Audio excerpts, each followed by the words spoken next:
Kronologi detik-detik guru di Bandung, Ati Rohani meninggal ditusuk mantan suami. Ini lokasinya. Bagaimana kronologi detik-detik guru SD di kota Bandung, Ati Rohani meninggal dunia ditusuk oleh mantan suaminya? Peristiwa perampasan nyawa di kota Bandung membuat kaget semua orang. Sebab kejadian ini terjadi di tempat umum, di halaman sekolah tempat korban mengajar.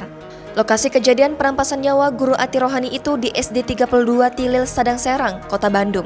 Ati Rohani tumbang setelah ditusuk oleh mantan suaminya lantaran sakit hati.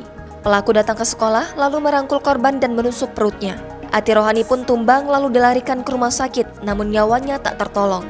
Pelaku N yang kesetanan itu pun tak gentar setelah melakukan aksi pembunuhan. Dia malah menantang penjaga sekolah jika hendak macam-macam kepadanya. Prihatna, guru sekaligus rekan AR mengatakan sebelum peristiwa penusukan, pelaku dan korban sempat terlibat cekcok lantaran pelaku tidak dilibatkan dalam pernikahan anaknya. Sebelum peristiwa penusukan, ia mengaku sempat mendamaikan pelaku dan korban. Sebab saat itu pelaku datang ke sekolah dan terlibat cekcok dengan korban.